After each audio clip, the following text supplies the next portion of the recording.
Welcome, everyone, to another exciting episode of We Empower. I'm thrilled to have you all with us today. So sit back, relax, and get ready to be inspired. Let's make today count. And today's episode, we will have a great guest here to introduce. It's Alfonso Pantisano, and he's a strong voice of the queer community, a passionate activist for inclusion and diversity, and many more he has to tell here. I'm so much looking forward to having him here. He's a fearless defender of human rights. Meet Alfonso Pantisano. So first, we will start with a song selected by him, and then I'm very happy to welcome him here. A strong voice of the queer community, a passionate activist for inclusion and diversity. Welcome here in the shower, Alfonso. Hi, good morning. Very much looking forward to talking to you. Thank you for having me. Thank you for taking the time here, Alfonso. I'm really happy that you're here, and it's great that we started with a song selected by you, Save My Soul. I mean, I watched it and it made me a bit goosebumps because, we're in times where there's a lot of confusion, and it's for me a reminder that even in chaos, there's hope for clarity and salvation. Does it have a private message for you? Well, I believe that the biggest challenge that we have at the moment is to protect what we have gained. Yes. And by saying that, always looking also to those countries that aren't in a privileged position like us, for example, here in Germany or in the UK. But at the same time, we see the big backlash that is happening all over the world. And I think what people usually that are not really part of the queer community tend to forget, but even I think queers themselves, is that at the end, it affects our souls a lot. What is going on at the moment is a huge, huge problem for our stability, for our security, but also for our mental health. Yes. And quite often, I believe that our soul, at least here in Germany and in other parts of Europe, but also in the US, our queer soul has never been so much under attack over the last 40, 50, 60 years. I completely agree with you. And I think we often forget that attacking any of us, attacking any soul, means attacking the whole society. And this, some people forget if they attack others, it means also in the end attacking themselves. And attacking the bodies means attacking the souls, and attacking the society and attacking everything what means respectful living together on this planet. They often forget about that. And I need to introduce you before we start, and I could do it for the whole hour, I guess. But let me start with a few sentences about you. You have been, or you are Berlin's most visible and creative advocate, one of them, for the interest of queer communities, and you have been this for many years already. And you have a remarkable ability to build bridges and raise awareness and understanding for queer issues beyond the community, which is important and on a national level, not just in very small groups. And you bring equality of queer people into focus as a human rights. There will be inspiring, especially young people, to engage in political activism. With many years of experience in various organizations and positions, you have been created a deep understanding of political and civil society structures, and you're especially well connected for driving this to the further, which is important. In 2013, so some years already ago, you co-founded the initiative Enough is Enough, which over the years became the largest German-speaking queer grassroots movement. Yes, your tireless commitment, including advocacy for marriage equality for same-sex couples, for a modern self-determination law, and for the abolition of the blood donation ban for queer people, has helped bring these issues into the media spotlight and public discourse. As a member of the National Board of the Lesbian and Gay Association in Germany, you're playing a key role in raising public and political awareness of the realities faced by LGBTQS plus individuals. And thanks to your efforts in 2023, for the first time in history, the Conference of Interior Ministers included hate crimes against queer people on its agenda. I think we can say you understand queer issues as cross-cutting topics, and you emphasize that they must not be viewed in isolation from the situation of other marginalized minorities or broader social justice issue, what we just talked about. And as a son of Italian immigrations, shaped also by your own experience, social justice and equity are the core of your advocacy. You really live what you talk about. This is something I think I really can say. And as I said before, the last time I saw you were standing on stage where the German Käfig voller Narren, this musical was played, and you gave such a great emotional statement. I was impressed about that, for living as you like, living your full potential, wherever you come from and wherever you are. Thank you very much. I'm, yeah, thank you. Yeah, I remember that evening that I was at the Opera House of the Komische Oper and we were watching the musical La Cage aux Folles, and it was in May. It was on the 17th of May on the Yeah. International Day Against Homophobia and Transphobia, and I came out at the end of the show with this impressive cast in my back and supporting and holding me there on stage, where I basically was addressing the issue of the queer community, and especially of the many children and young people who define themselves as queer, Mm-hmm. who are in search of who they are, Mm-hmm. and who define themselves as trans. And I Mm-hmm. remember that, let alone in Berlin, we have one organization that deals with trans children and trans youth. Mm-hmm. And this organization has over 700 members' families. So in Berlin, Wow. we have at least 700 families that are dealing with trans kids or trans youth. And it's quite impressive, the remarkable work these parents are doing, Yeah. and family structures that are holding them and allowing them to grow in a very self-determined way. This And is super. I found that it was important to speak out for them, because quite often we tend to forget the young people. Exactly. And I think the situation couldn't have been better. And it's so important to start with the youth, to start from scratch, that everybody has a chance from start and won't be discriminated. And I understand this. I mean, my parents migrated into Germany, and I understand when I was young and everybody said you were different, and I felt different, and I wanted to live this different way. Um, it's so important that democracy means that you can live this way, and we defend this, especially in times like that.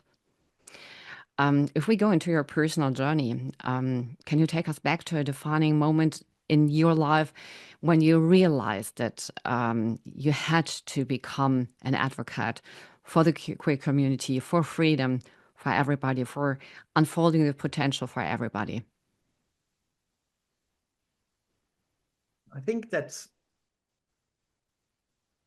my history, when I look back, has been, even though it has been a hard one, I think it has still been a very privileged one, because when I think about it, young Mm, people have to fear, young queer people have to fear for their lives, or they don't see any meaning in their lives because they believe that they do not belong here.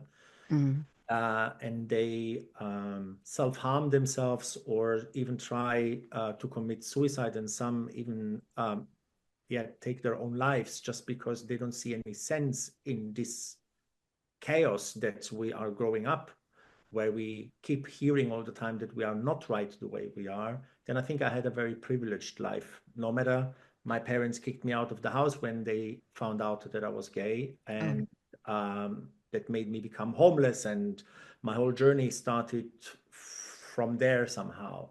mm, A defining moment, I think there have been a few, but I think that when I have realized that your huge family, my mom has 9 brothers and sisters. My wow. father has 2 brothers and sisters. They all have huge numbers of children around them. The Italian family is very, very big. But when the system of the family spits you out and tells Mm, you that you do not belong anywhere anymore, that was, I think, the most defining moment where I have decided that I don't want any other child to go through that. And mm, that's why I've decided to then raise my voice and tried to play a part in this in this big fight for equality. Yeah, great. And have you managed to become a kind of peace with your parents, that they understand how important it is and it has been for you to work this way? Oh, absolutely. My parents are now huge supporters. I would almost even say advocates. You know, Wow. my parents, they had quite little education at their time. Uh, they never visited a university. I think they've never really read a book. So we don't come from a privileged Environment. background. Mm, And you know, it was hard for them to understand what does it actually mean to be homosexual. hmm I can uh, imagine. and so they had to come to terms with it, and they had to understand, and they had to go through a huge process of learning, and also through a huge process of forgiveness, because Hmm um, they were they at some point they have realized, what have we done? We have kicked out of our nucleus of the family our own son, Yeah. just because he is the way he is. And hmm I think that my parents have learned a lot, and I'm very proud of them. And yes, looking back, it has been a hard time, but looking forward, it is a very promising time, because I have two friends now next to me who support me the way that I am and for what I do. That's great that you see it that way. And I mean, I can remind my grandmother coming from Romania, and then her own male grandchild, male grandchild, where she said, "Oh, he will get many children. He will marry." When he came with an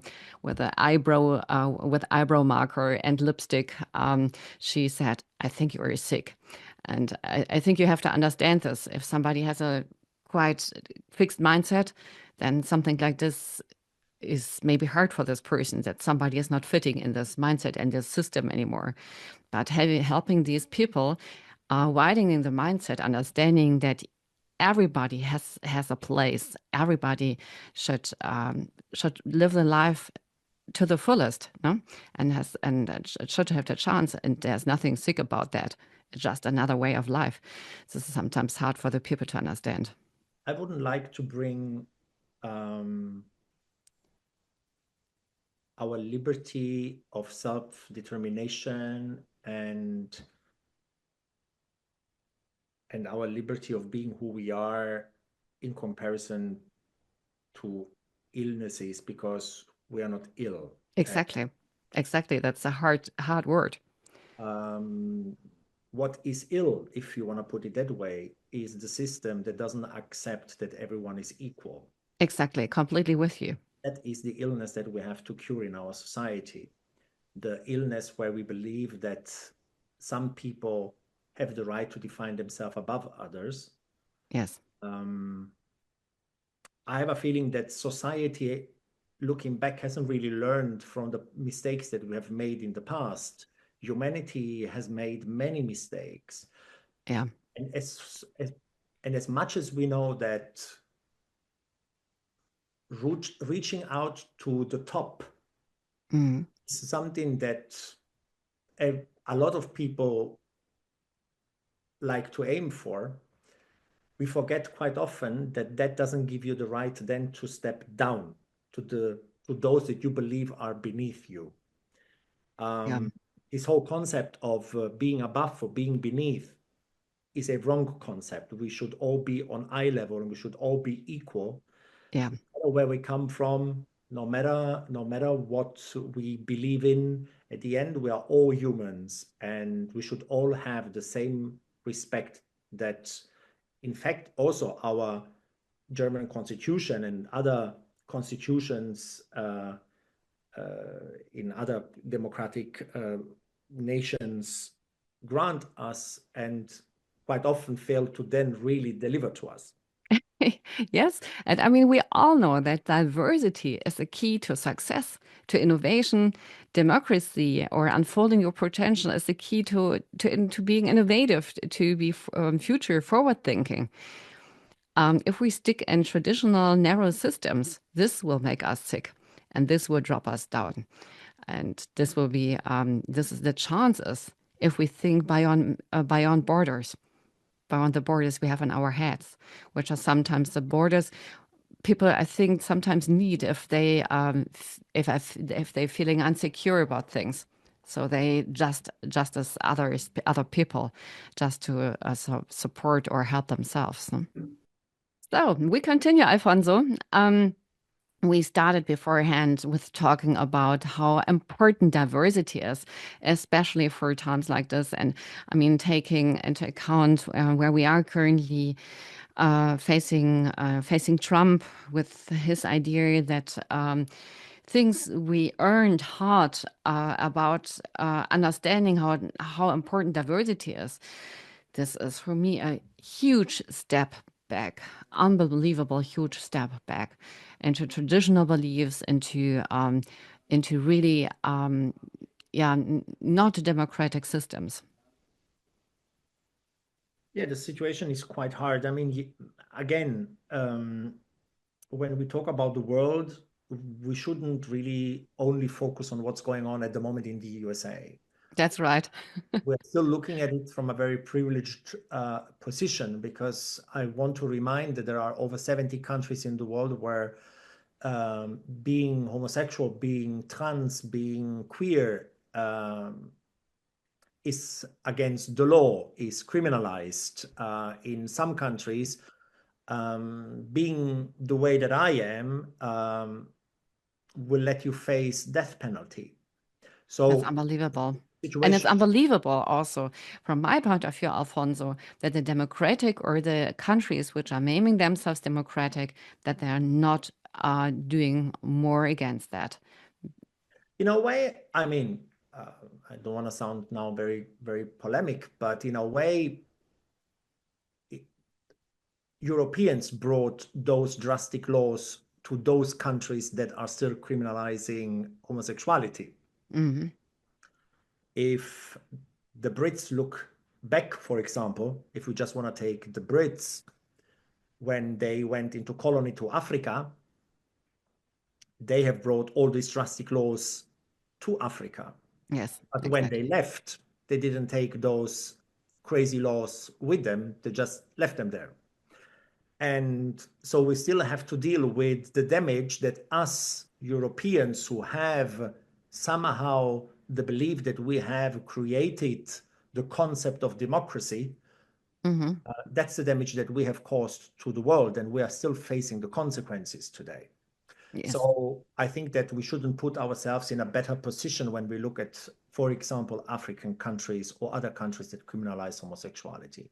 At the Hmm. same time, looking at the US, it is a huge reminder to see that democracy is nothing that can be Hmm. taken for granted. Yeah. Democracy is something that you have to work for. Democracy is something that you have um, To earn. to argue for. Democracy is something that you have to defend. Yeah, And I think exactly. that we have lived a couple of decades where we thought that we don't need to worry anymore about our democracy. And now we are realizing actually the strong democracy turns out to be a very weak Yeah. democracy. And it is weak also because we have let off our guards. We have Hmm. relaxed. We Yeah. have taken the time not to focus anymore in protecting what we had all fought for, or those Hmm. before us have fought for. And so, you know, we are facing quite huge problems at the moment in the US, but in other parts of Europe, we are facing it. Well, you mentioned enough is enough. When I started my activism, Hmm. he realized what was going on when Putin started to attack the queer community in Russia. Yeah. Um, so the situation is really hard to handle, especially when I come back to the song that we played before in Save My Soul, because it's actually heartbreaking and soul smashing what is happening at the moment for people who are like we are. I often think, what does a young child on the sofa at 8 p.m. in the evening, when they listen with their parents to the news program on TV, and they hear all of these horrific stories against trans people, against the queer community, against other minorities, what do they think, knowing deep inside of themselves that whatever they are hearing is addressed also against themselves? Yeah. And what happens when they hear their own parents agreeing with what, for example, Trump is doing? Yeah. So that dilemma is a huge one, and the psychological challenges that these kids are facing are immense. And that's one of the reasons why a lot of the young people, also here in Germany, self-harm themselves or try to commit a suicide on a regular basis, which is a very, very horrific thing to talk about. Because I can't really imagine, and in the year 2025, children are forced to go through this trauma just because society keeps telling them that they are not okay the way they are. Exactly. What was the That is, most sorry? actually, I wanted to highlight that to me Yeah. is actually the crime committed here. That you are telling kids that they are not okay the way they are. Exactly. And in which way they are, that they can't unfold their potential, that they can't grow in their own path. And completely with you. What was the most difficult situation, challenge you faced as a queer activist in Germany? Biggest challenge that I faced. Or situation, or the hardest experience? I think I think we face hard experiences every day. The biggest challenge to me personally on a political side was to basically bring to the attention of the interior ministers that hate crime should be treated on a governmental level, hate crime against queer people. You have to imagine that since the creation or the foundation of the Federal Republic of Germany, the interior ministers come together twice a year. We're talking about now over 60 years, come together every year twice. And they have an agenda on topics to talk about, always related on crime, on security, interior security.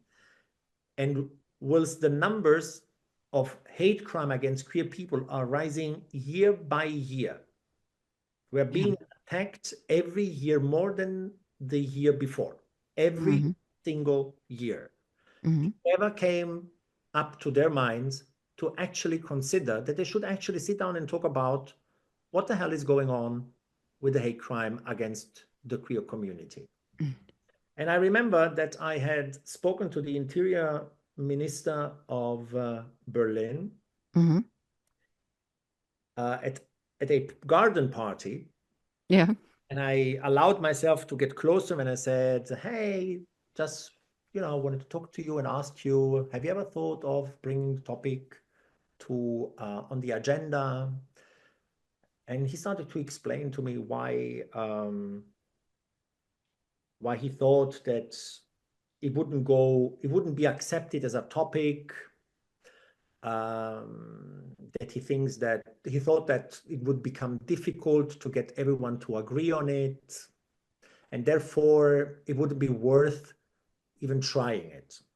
And then somehow I was kind of speechless because I didn't know what to reply. Yeah, I completely understand. And I actually looked at him and I said, you know what? Can I be honest? I'm sick of this. I'm really, really sick of this. I can't stand hearing you guys all the time telling me why things are not possible, why things will not work, why things should not be put forward. Yeah. We need even a signal that you are even at least trying You haven't tried yet. Yeah. And what if one of your children one day will come back and say, Dad, I am gay and I am being harassed, and the security in this country does not consider us being under threat, even though we are under threat every single day? Yeah, What would exactly. happen? And then he looked at me quite shocked by the way that I aggressively attacked him by talking to him. He actually looked at me and he said, you know what? Let's sit down next week and talk about it. And we'll do it. Wow. And I thought actually that he just said that in order to, To just say, calm me down yeah. and let me go my way. But actually, the week after, I've received a call from his office inviting me to his office, and we sat down and we put this on the agenda. Right.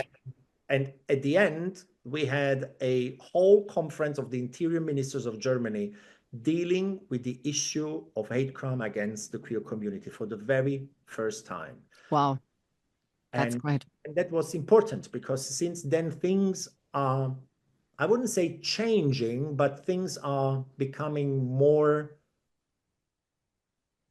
of a topic for people who actually like to oversee us and our struggles. Mm-hmm. This is so important. Great that you fight for that.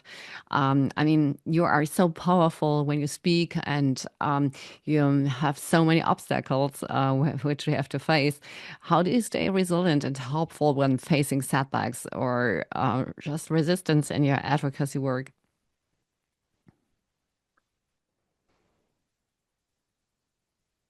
The resistance against well, I face resistance every single day. Yeah. Seriously, I face resistance every day.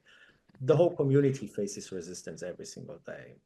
So, what is your secret so to stay so resilient? Well, the question is, am I resilient?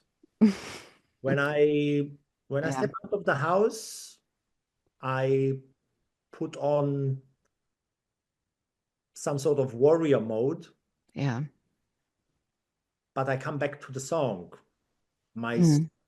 Since I have been so much involved with activism, Yeah. my soul, like the soul of many others out there, is suffering a lot. Hmm. It's hard to fight against a system Yeah. that promises you to be equal, but teaches you every day that you are not. Hmm. And fighting against this big lie is a huge, huge challenge. And demanding every single day those issues that you consider as being basic human rights. Hmm. Exactly. I find it outrageous that I still have to fight for basic human rights. Hmm. For Exactly. That's it. for things that our German constitution promises us. Hmm. Article 3 of the German constitution promises us everyone is treated equally in front of the law. Unfortunately, that might be the case for heterosexual people. For Hmm. queer people, that has never been the case since that law has been written down on a paper. Yeah. Still That, today in 2025. yeah, that's right. Fighting against a system who tells me on the paper that I'm treated equally, Hmm. reality tells us every single day that that is a lie. Hmm. Yeah, there's a lot more important to do, right? But on the other hand, you can be proud of what you reached so far. I mean, these are big steps you reached, even if we have to say that these are basics and normally should be already there. But you showed that it's possible to bring back the rights. You fought for marriage equality, self-determination, euthanasia rights. Was there a moment when you realized this is working? We changed things? This is getting better. People start understanding. Yeah, a huge defining moment was when marriage equality was passed in German parliament. Mm, I remember being on the tribune of the parliament building and watching it live under the roof of the Reichstag. And the moment that the vote passed, I broke down in, I think, in a 15 minutes uh, crying mode. Uh, I could not stop crying Wow. just because it was something that we had fought for so long. Yeah. Um, and I was I was in a way incredulous that it had happened. At the same time, I was like relieved that this huge heavy weight fell off our shoulders. I was thinking about all those countries where this is still not possible, and I Yeah. felt ashamed that I was celebrating for something that they still don't have. Um, and I was thinking of the little Alfonso, like all the little other children that queer people have always walking next to them, their, Yeah. their inner childs who knew back then when they were young that they would never be able to marry. Yeah.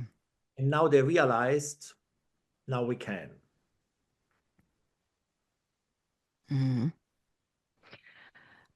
I think, and I liked it what you said in the beginning, where we talked about that some people just living in their own world, and it's and if we put ourselves into their shoes, we see that that they're sticking in their own word. It's not because of being arrogant or something. It's just because of insecureness, of just trying to say my word is the word which is right.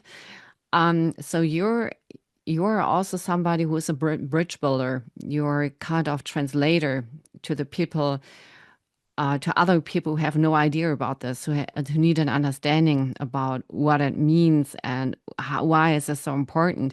What is your secret, or what is your method, or what is important for you to building these bridges?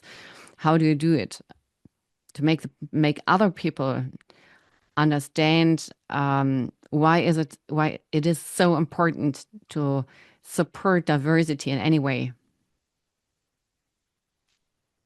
Well, I think that what I do a lot is speaking to everyone. I don't mind any conversation. I take on every argument. I listen and I argue and I